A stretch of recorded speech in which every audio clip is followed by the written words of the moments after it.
தமிழ்நாடு வந்து முன்னணியில் இருக்குது. தமிழ்நாடு தான் மெக்கா ஆஃப் இந்தியன் செஸ்ன்னு சொல்லுவாங்க.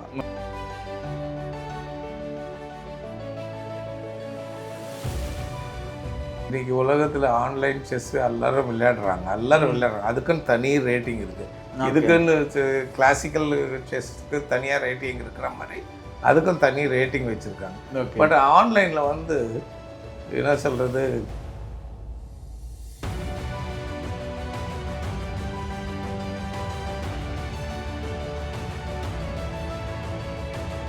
அதே மாதிரி தான் நிறைய கவர்மெண்ட் கன்சர்ன்ஸு கார்ப்பரேட்ஸ்லாம் வேலை கொடுக்குறாங்க.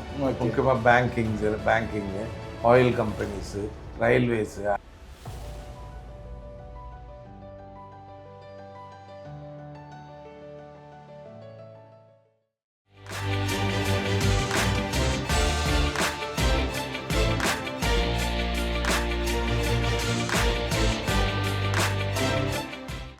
பிரியோ டிவி நேயர்களுக்கு வணக்கம். ஸோ இன்றைக்கி நம்ம எங்கே இருக்கோம்னு பார்த்தீங்கன்னா, தமிழ்நாடு ஸ்டேட் செஸ் அசோசியேஷனோட ஜென்ரல் செக்ரட்டரி பாலசுவாமி தான் நம்மளோட இருக்காங்க. ஸோ இவர்கிட்ட நம்ம நிறைய இன்ட்ரெஸ்டிங்கான விஷயங்கள்லாம் கேட்டு தெரிஞ்சுக்க போகிறோம். இது ஒரு எக்ஸ்க்ளூசிவ் இன்டர்வியூவாக கூட இது இருக்க போகுதுன்னு சொல்லலாம். எனக்கு ரொம்ப ஸ்பெஷலான இன்டர்வியூவாக இந்த இன்டர்வியூ வந்து மாறி இருக்கு. ஸோ வணக்கம் சார், எப்படி இருக்கீங்க? வணக்கம் சார், நல்லா இருக்கிறேன் சார். சார் ரொம்ப ஆச்சரியமாக இருக்குது. So first interview sir. இந்த செஸ் அப்படின்னு எடுத்துக்கிட்டாலுமே இதோட இது எப்படி சொல்லலாம், ஏ கிளாஸ் ஆடியன்ஸ் அப்படின்னு சொல்லலாம். ஸோ நிறைய பேர் வந்து செஸ் வந்து அவங்க வீட்டில் வந்து விளையாட மாட்டாங்க அப்படின்னு இருந்தது ஒரு காலகட்டத்தில். இப்போ எப்படி மாறி இருக்கு? ஸோ இப்போ வந்து இளைஞர்கள்கிட்ட நிறைய டிஜிட்டலைஸாக ஆகிருக்கு செஸ் அப்படின்ற மாதிரி நிறைய செய்திகள் வந்துக்கிட்டு இருக்கு. ஸோ நீங்கள் எப்படி சார் நினைக்கிறீங்க, எப்படி பார்க்குறீங்க? சரி, தமிழ்நாட்டில் வந்து செஸ் வளர்ந்ததுனாக்கா முதல் காரணம் வந்து மேனுவல் ஆரன் சாருன்னு ஒருத்தர் இருந்தார். அவர் தான் first international master and first Arjun awardee for chess. Okay. அதுக்கு அடுத்தது அவருடைய கோச்சிங்கில் இருந்தவர் விஸ்வநாதன் ஆனந்த். அவர் தான் ஃபஸ்ட்டு ஜிஎம். ஆமாம். And is the world champion also. 5 times world சாம்பியனாக வந்திருக்காரு இது வரைக்கும். ஸோ அவருடைய இன்ட்ரெஸ்ட் வந்து அவருடைய இப்போ வின்னிங் வந்து பசங்களை ரொம்ப அட்ராக்ட் பண்ணி அவங்கள கவர்ந்து நிறைய பேர் செஸ் விளையாட ஆரம்பிச்சிருக்கிறாங்க. ஓகே. ஸோ தமிழ்நாட்டில் வந்து மொத்தம் இப்போத்துக்கு தமிழ்நாடு ஸ்டேட் லெவலில் மட்டும் 40,000 சில்ட்ரன் விளையாடுறாங்க. அதில் வந்து மோஸ்ட்லி எல்லாம் 5 to 9 years தான் இருக்கிறாங்க. எல்லாம் இப்போ ஒரு லேட்டஸ்ட்டாக லாஸ்ட் இயர் குகேஷ்ன்ற ஒரு வேர்ல்டு சாம்பியனாக வந்திருக்காரு. ஸோ உலகத்துலேயே இந்தியாவிலே 2 வேர்ல்டு சாம்பியன் இருக்கிறாங்க. 2 பேரும் தமிழ்நாட்டிலேருந்து தான் இருக்கிறாங்க. விஸ்வநாதன் ஒன்று, ரெண்டாவது குகேஷ். இந்த குகேஷ் வந்து 16 வயசுலேயே அவர் வேர்ல்டு சாம்பியன் ஆனதுனால it has attracted lot of youngsters plus parents. Okay. So to divert their children to play in chess competitions. இப்போ ஒரு காம்படிஷன் நடக்குதுனாக்கா, இந்தியாவில் இப்போ தமிழ்நாட்டில் நடக்குதுனாக்கா ஏற்கனவே ஒரு 500-600 என்ட்ரி, முன்னாடியெல்லாம் 200 என்ட்ரி தான் வரும். ஓகே. இப்போல்லாம் 600-700 என்ட்ரி வருது. அதில் வந்து மோஸ்ட்லி 400-500 என்ட்ரி வந்து 7-9 வயசு பசங்க தான் விளையாடுறாங்க. So it has attracted lot of children to play chess. Okay. அது இல்லாமல் தமிழ்நாடு வந்து முன்னணியில் இருக்குது.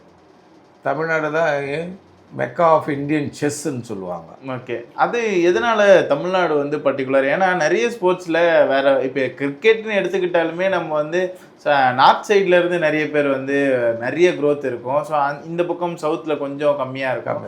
ஆனால் சவுத்து தான் இங்கே வந்து ஒரு பீக்லேயே இருக்குது செஸ்ஸில் பார்க்கும்போது. இது எதனால் மாறுபட்டது? ஸோ இது எதனால் பீக்கில் இருக்குது சார்? தமிழ்நாட்டில் வந்து இவர் எங்கள் பிரசிடெண்ட் ஒருத்தர் இருக்கார், மாணிக்கம் சார்ன்னு சொல்லிட்டு, பொள்ளாச்சி மகாலிங்கம் சாருடைய சன். அவர் வந்து சேர்மன் ஆஃப் சக்தி குரூப். அவருடைய கைடன்ஸ், அவருடைய என்கரேஜ்மெண்ட், அவருடைய மோட்டிவேஷன்.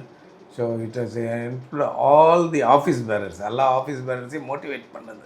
ஓகே. ப்ளஸ் ரெண்டாவது ஒரு டிவி சுந்தர் சார் இருக்கார். அவர் வந்து former vice president of FIDE. அவர் வந்து தமிழ்நாடு செஸ் செக்ரட்டரியாக இருந்திருக்காரு, ஆல் இண்டியா செஸ்ஸுக்கு செக்ரட்டரியாக இருந்திருக்காரு, ஃபீடேலையும் வைஸ் பிரசிடெண்ட்டாக இருந்திருக்காரு. அவர் தான் இந்த இந்தியன் செஸ்ஸை இன்றைக்கி இந்த லெவலுக்கு வந்திருக்குன்னா one of the main reason அவர் தான். Okay. So he has put all practical rules and regulations எல்லாம் கரெக்டாக வச்சுருக்காரு. ஸோ தமிழ்நாட்டில் வந்து என்னன்னாக்கா மாணிக்கம் சார் தலைமையில் அவருடைய கைடன்ஸில் நம்ம இப்போ வந்து 250 ஸ்டேட் லெவல் டோர்னமெண்ட் நடத்துகிறோம். அப்படின்னு பார்த்தீங்கன்னாக்கா 250னாக்கா ஆல்மோஸ்ட் எவ்ரி வீக் ஒரு 4 டோர்னமெண்ட் நடக்குது. ஸ்டேட் லெவல் வாரத்துக்கு 4 டோர்னமெண்ட் 4 டோர்னமெண்ட் நடக்குது ரஃபா.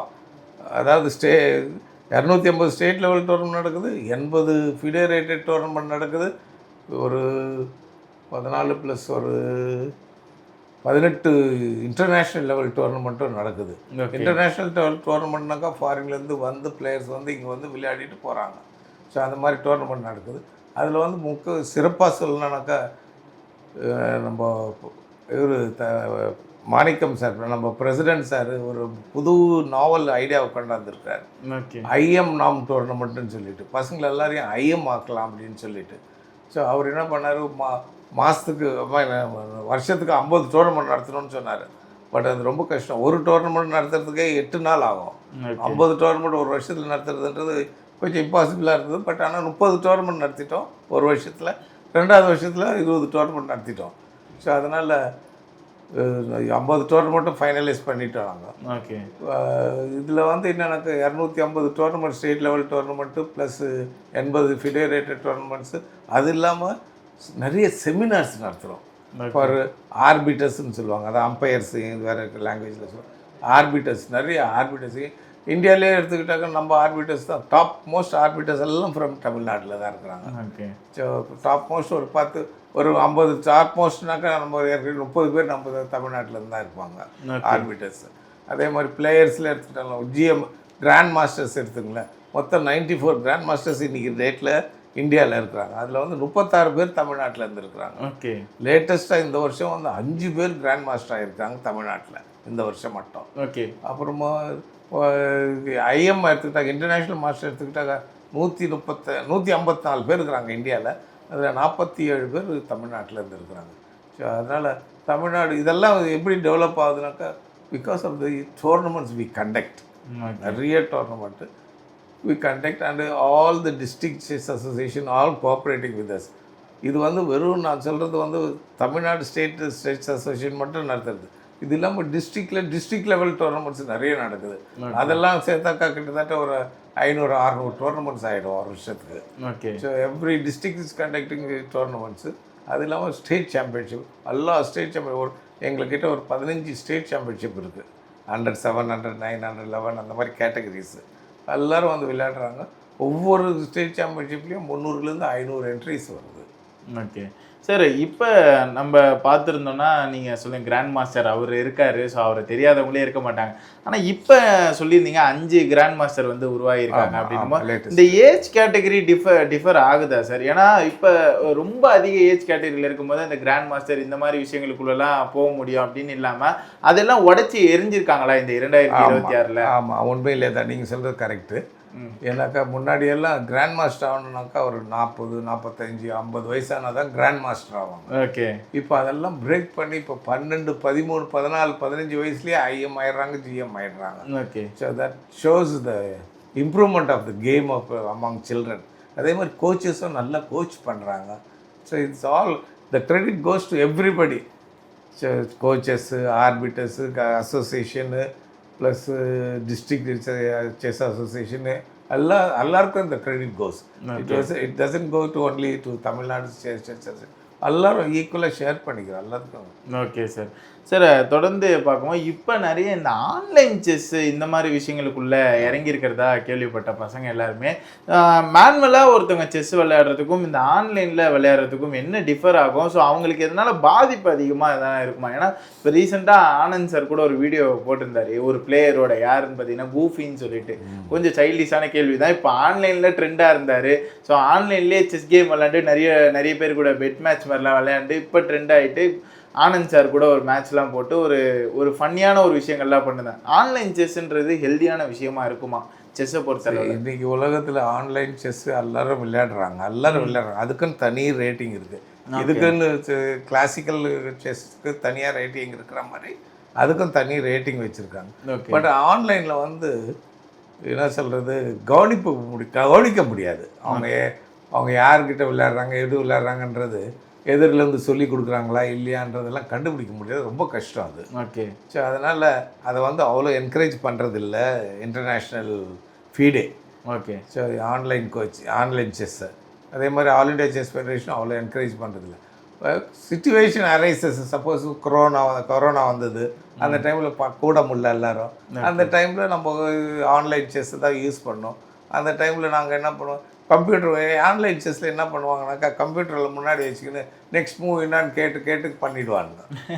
ஸோ அதனால் அது வந்து அவ்வளோ வரவேற்கத்தக்கதல்ல. ஓகே. பட் ஆனால் கற்றுக்கிறது எல்லாம் நல்லா அங்கேருந்து கற்றுக்கலாம். பட் நாட்டு காம்படிஷன் இந்தியன் லெவலில் இல்லை இன்டர்நேஷ்னல் லெவலில் அது வந்து காம்படிஷனாக அவ்வளோ கன்சிடர் பண்ணுறதில்ல. Okay sir. தொடர்ந்து பார்க்கும்போது என்ன டெவலப்மெண்ட்லாம் இதுக்கப்புறம் தொடர்ச்சியாக இந்த அசோசியேஷன் மூலயமா பண்ணலான்னு இருக்கீங்க சார் ஃப்யூச்சரில்? மெயினாக என்னன்னாக்கா செஸ் இன் ஸ்கூல்ஸ்ன்னு எடுத்துகிட்டு வரோம். எல்லா ஸ்கூல்ஸ்லேயும் செஸ் கற்றுக் கொடுக்கணும். ஏன்னா அந்த செஸ் கற்றுக்கிறதுனால என்ன ஆகுதுனாக்கா மென்டல் பசங்களுடைய பிரெயின் டெவலப் ஆகுது, நல்லா டெவலப் ஆகுது. ஓகே. ஸோ இன்ஃபேக்ட் ஒரு இன்சிடென்ட் கூட சொல்லிடுறேன் பாருங்கள். இவர் இருந்தார், ஃபிடே சேர்மன், ஃபிடே பிரசிடெண்ட் இருந்தார்.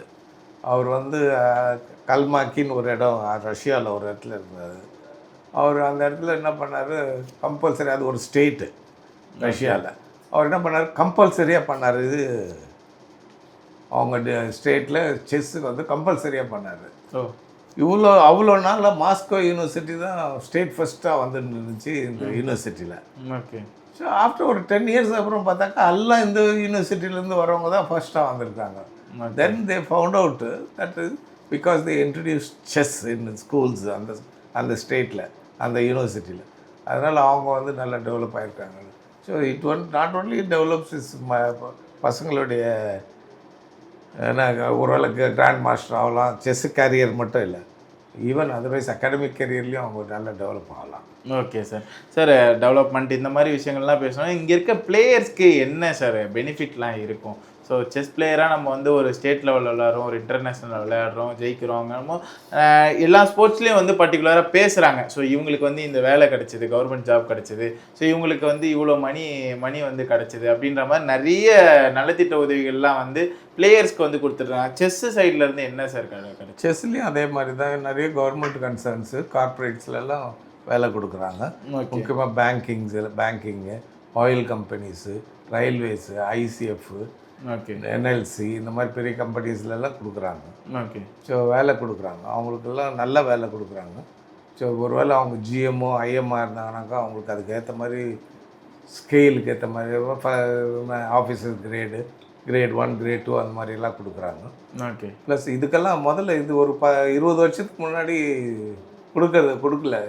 Chess was not considered as regular game. Okay. இவர் நம்ம பிரசிடென்ட் சாருடைய அப்பா இருந்தார், பொள்ளாச்சி மகாலிங்கம் சார். இந்த மாதிரி சார் வேலையெல்லாம் கிடைக்க மாட்டேங்குது சார் அப்படின்னு போய் பண்ணப்போ அவர் எம்பியாக இருந்தார், மெம்பர் ஆஃப் பார்லிமெண்ட்டாக இருந்தார். நேராக போய் மினிஸ்டர்கிட்ட சொல்லி அதை செஸ்ஸை வந்து லிஸ்ட்டில் இன்க்ளூட் பண்ண வச்சு அப்புறமா அப்பாயின்மெண்ட்ஸ் எல்லாம் போட்டுருந்தாங்க. So all credit goes to the man, great man Pollachi Mahalingam sir. Okay sir. Okay, அதுதான் மெயின். ஓகே. ஸோ மெயினாக இப்போ நல்லா என்கரேஜ் பண்ண எங்களுடைய விஷன் என்னன்னாக்கா nook and corner and all school should have chess. Okay sir, அதுதான் மெயின். சார் நிறைய விஷயங்களை வந்து பகிர்ந்துருந்தீங்க எங்களோட நேர்காணலில். ஸோ மிக்க நன்றி சார்.